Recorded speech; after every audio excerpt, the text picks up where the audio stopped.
नमस्कार दोस्तों, हमारे देश में लहसुन की फसल बहुत सी जगह पर 40 से 50 दिन की अवस्था में पहुंच चुकी है। तो बहुत सी जगह पर 90 दिन या 100 दिन से पार हो चुकी है। तो जहां पर 40 से 50 दिन के लहसुन की फसल है, उनके अंदर आए हुए पीलापन या फिर कम वेजिटेटिव ग्रोथ से किसान बहुत ज्यादा परेशान है। वहीं दूसरी तरफ जहां पर लहसुन की फसल 80 दिन, 90 दिन या 100 दिन से पार हो चुकी है, वहां पर लहसुन के कंद का साइज है ना, वो मोटा हो रहा है। इस टाइम के ऊपर वो ज्यादा से ज्यादा जल्दी से जल्दी अपने कंद को मोटा करने के अंदर लगे हुए हैं। तो दोस्तों, आज इस वीडियो के अंदर अपन बात करेंगे लहसुन की फसल जहां पर 40 से 50 या 60 दिन की है, वहां पे हमें क्या कुछ करना चाहिए। जिन खेतों के अंदर लहसुन की फसल अभी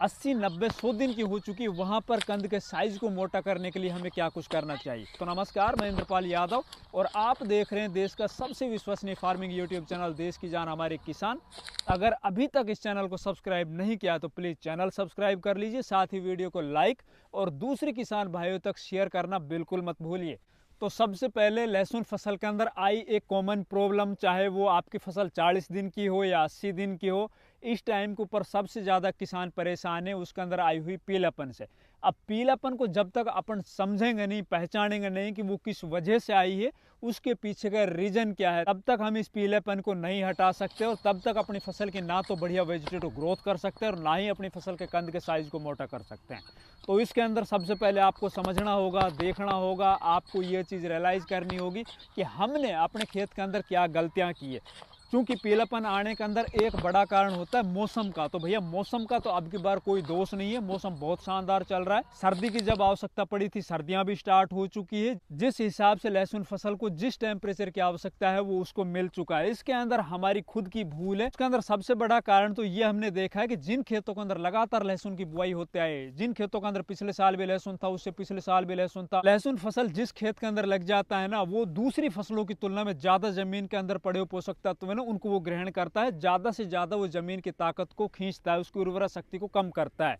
तो एक तो सबसे बड़ा कारण ये निकल का है। दूसरा कारण है भैया, जिन खेतों के अंदर लगातार नमी बनी रही, नमी को खत्म जिन किसानों ने नहीं किया, उन खेतों के अंदर लहसुन में पीलापन या फिर उनमें जड़ संबंधित जो बीमारियां हैं ना, चाहे जड़ के अंदर फंगस जनित बीमारियां हो, जड़ के अंदर लगने वाले नेमाटोड जैसी बीमारियां, उन खेतों में ज्यादा देखी गई। तीसरा कारण हमने देखा भैया, किसान क्या करता है, जो प्राइमरी न्यूट्रिएंट है ना, उनको तो वो डाल देता है, या फिर वो दुनिया भर के, और अब की बार क्या है कि अलग अलग तरह के पता नहीं कितने अड़ंगे अब की बार किसान है ना अपने खेतों के अंदर डाल रहा है, जिनके कोई रिजल्ट ना उनको मिल रहे हैं, ना ही उनकी कोई विश्वसनीयता है कि इनके रिजल्ट आगे चलकर मिलेंगे। तो ये कुछ ऐसे कारण है जिनकी वजह से अब की बार लहसुन फसल के अंदर पीलापन है वो लगातार बढ़ता जा रहा है, वो खत्म होने का नाम नहीं ले रहा है। अब बात करते हैं इन समस्याओं को समाधान के ऊपर। तो भैया देखिए, अगर आपकी लहसुन की फसल अभी 40, 50 दिन, 55 दिन, 60 दिन की हो चुकी है, तो इस टाइम के ऊपर आपकी फसल है ना, वो अपनी वेजिटेटिव ग्रोथ के अंदर है, वो अपनी वेजिटेटिव ग्रोथ को बढ़ा रही होती है। अगर आपकी फसल छोटी होती, वो 20 दिन की, 30 दिन की होती, उसके अंदर जो जड़ें हैं ना वो छोटी होती, जड़ें जमीन के अंदर पड़े हुए पोषक तत्व उनको अच्छे से ग्रहण नहीं कर पाते, तो उसके अंदर अगर पीलापन आया होता तो वो अलग बात होती। लेकिन जैसे ही फसल हमारी 40, 50 दिन, 60 दिन की हो जाती है, उस टाइम के ऊपर भी हमारी फसल के अंदर पीलापन आ रहा है, तो उस टाइम के ऊपर हमें एकदम सतर्क हो जाना चाहिए, एक्टिव होना चाहिए। क्योंकि इस टाइम के ऊपर जो हमारी लहसुन की फसल है उसके अंदर जो जड़ें है ना, वो अच्छे से फैल चुकी है, वो ज्यादा हो चुकी है, जमीन के अंदर बहुत दूरी तक जा चुकी है वो,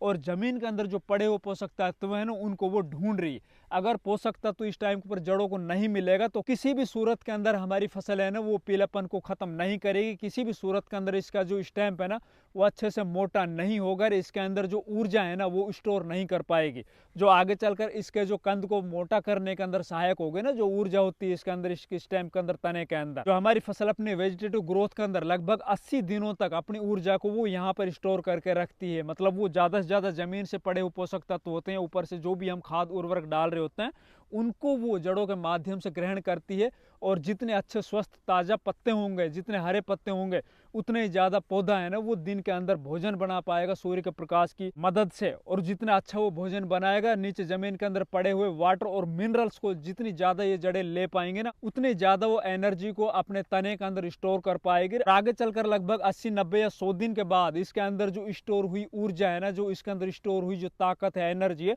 उसको वो वापस नीचे इस कंद के अंदर देगी। और जितना अच्छा इसके अंदर ऊर्जा होगी, एनर्जी होगी, और जितना वो नीचे अच्छे से दे पाएगी, उतने इस कंद के साइज को मोटा कर पाएगी। तो इस टाइम के ऊपर अगर आपकी फसल लगभग 40 दिन, 50 दिन या 60 दिन की है तो इसके अंदर आपको एक तो जो नाइट्रोजन है ना उसकी पूर्ति कंप्लीट कर देनी। मतलब नाइट्रोजन जो भी रेकमेंड है ना 1 एकड़ जमीन के अंदर लहसुन के लिए, जैसी आपने या तो अपनी मिट्टी की जांच कराई होगी, अगर मिट्टी की जांच भी ना कराई हो तो एक मोटा मोटा बताता हूं मैं आपको, लगभग 40 से 50 किलो यूरिया हमें अपनी फसल की 60 दिन की अवस्था तक, उसकी जो 2 महीने की अवस्था होती है ना वहां तक हमें कंप्लीट दे देनी होती है। इसके बाद हमें आगे चलकर जो नाइट्रोजन है यूरिया के रूप में बिल्कुल नहीं देना है। आपने चाहे पहले 20 किलो दिया हो, 40 किलो दिया हो, 50 किलो दिया हो, बचा हुआ जो भी नाइट्रोजन है आपका 10-15 किलो वो इस अवस्था के अंदर आते आते आपको कंप्लीट करना है। साथ ही इस टाइम के ऊपर आपको फॉस्फोरस है ना वो भी दोबारा दे देना। अब जो फॉस्फोरस हमने डीएपी के रूप में या फिर एनपीके 12-32-16 के रूप में जब हमने शुरुआत में जब अपनी फसल की बुआई की थी बेसल डोज के अंदर दिया था,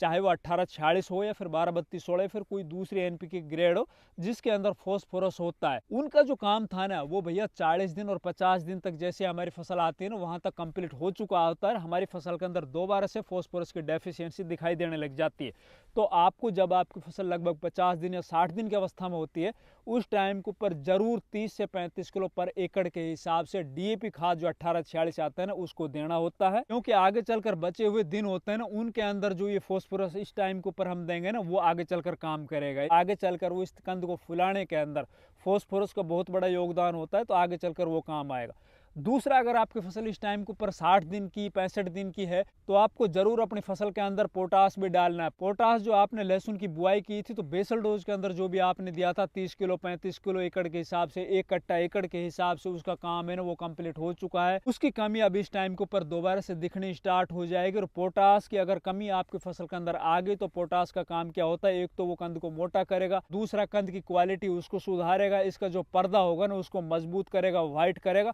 और साथ ही आगे चलकर इसके अंदर लगने वाली जो बीमारियां हैं ना उन बीमारियों से लड़ने के अंदर भी पोटास इस पौधे को मदद करेगा। अगर आपकी फसल के अंदर किसी भी तरह का कोई स्ट्रेस आ जाता है, पोटास की पूर्ति होगी तो वो बचा पाएगा। तो पोटास की भी पूर्ति आपको करना है। और साथ ही पोटास का एक और सबसे बड़ा काम होता है भैया, जो भी हम खाद दे रहे होते हैं, जो भी हम पोषक तत्व तो अपनी फसल के अंदर डाल रहे होते हैं, जमीन के अंदर जो भी वाटर मिनरल्स पड़े होते हैं उनको पौधे के सभी भागों तक पहुंचाने का, ट्रांसपोर्ट करने का जो काम होता है ना वो पोटास का होता है। तो पोटास भी हमें दोबारा सब इस टाइम के ऊपर देना है, चाहे वो आप 25 किलो एकड़ के हिसाब से दीजिए, 30-35 किलो पर एकड़ के हिसाब से दीजिए, तो वो भी आपको इस टाइम के ऊपर 60-65 दिन की अवस्था में जरूर दे देना है। अगर आपकी फसल 40 दिन की 45 दिन की उसके अंदर पीलापन आया हुआ है तो जो भी आप यूरिया या नाइट्रोजन दे रहे हो, चाहे वो आप यूरिया के रूप में दे रहे हो या फिर अमोनियम सल्फेट के रूप में दे रहे हो या फिर आप 1846 के रूप में जो हम डीएपी खाद देते हैं ना तो उसके अंदर 18% जो नाइट्रोजन होता है वो हम उस रूप में दे रहे हो, तो उनके साथ हमें माइक्रो न्यूट्रेंट बढ़िया क्वालिटी का कोई भी बाजार से अच्छी कंपनी का लेके आओ।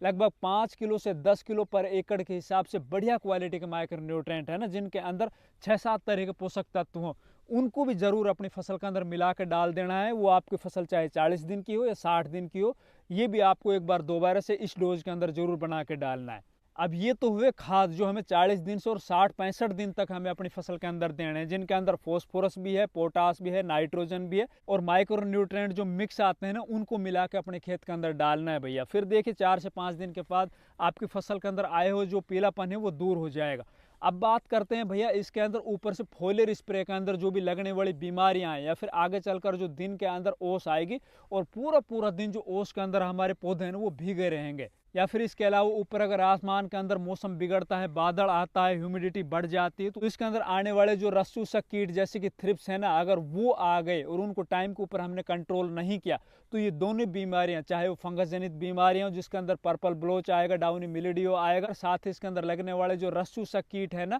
थ्रिप्स जैसी बीमारी, उनको हम कंट्रोल करने के लिए कौन सी स्प्रे करें। तो उसमें भैया आपको क्या करना है, अगर आपकी फसल के अंदर लगने वाले पर्पल ब्लोच या डाउनी मिलिड्यू जैसी बीमारी उसके अंदर बढ़िया रिजल्ट देने वाले, एक तो सिंजेंटा कंपनी का फोलियो गोल्ड, या फिर दूसरा मैं बताता हूँ इसके अंदर बढ़िया रिजल्ट देने वाले एक तो आता है अडामा कंपनी का कस्टोडिया, इसके अलावा आप पीआई कंपनी का जो वेस्मा आता है ना उसको भी आप ले सकते हो। इनकी स्प्रे आपको, जैसे कि अभी हमने पहली स्प्रे कर दी फोलियो गोल्ड की, अगली स्प्रे कर देंगे हम पीआई कंपनी के वेस्मा, इससे आगे हम नेटिवो की स्प्रे कर देंगे, कस्टोडिया की स्प्रे कर देंगे, तो हमारी जो फसल है ना वो कंप्लीट 4 से 5 स्प्रे के अंदर हो जाएगी। फिर बात आती है इंसेक्टिसाइड की, इस टाइम के ऊपर हमें कौन से इंसेक्टिसाइड यूज करने चाहिए। तो भैया इंसेक्टिसाइड में ना आपको एक तो जो पोल्ट्रीन आता है जिसके अंदर परफोनोफोस साइपरमेथ्रिन है वो ले लेनी है 2 ml पर लीटर के हिसाब से।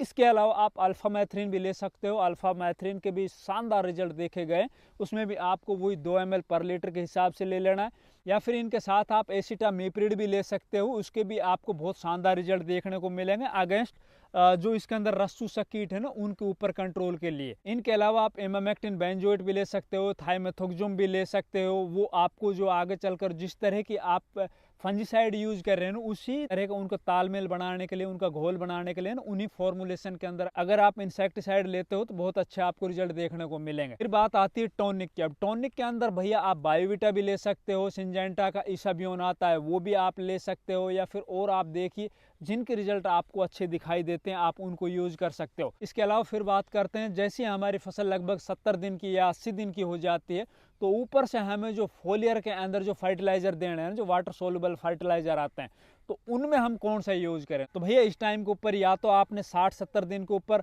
नीचे से जमीन से आपने डीएपी है, पोटास है, वो आपने दे दिया है, तो आप NPK 05234 का 80 दिन अवस्था के ऊपर स्प्रे कर सकते हो। या फिर अगर आपने ये जो फॉस्फोरस और पोटास है ना वो आप नहीं दे पाए हो तो आपको इस टाइम के ऊपर NPK 1261 या NPK 05234 है ना उसके स्प्रे कर देना। इन दोनों में से कोई भी कॉम्बिनेशन ले सकते हो। पहले आप 1261 यूज कर सकते हो, दूसरी स्प्रे आप लगभग 7 दिन या 10 दिन के बाद NPK 05234 का स्प्रे कर सकते हो। 100 दिन से पहले पहले आप ये काम जरूर कर लीजिए। निश्चित तौर पर आपकी फसल के अंदर आए हुआ चाहे पीलापन हो, आपकी फसल में लगने वाले रस्सूसक कीट हो, आपकी फसल में लगने वाले चाहे किसी भी तरह के फंगस जनित बीमारियां हो, उन सभी का आपको वन स्टॉप सॉल्यूशन मिल जाएगा। दोस्तों अगर हमारी वीडियो अच्छी लगी वीडियो को लाइक कीजिए, ज़्यादा से ज़्यादा वीडियो को दूसरे किसान भाइयों तक शेयर कीजिए।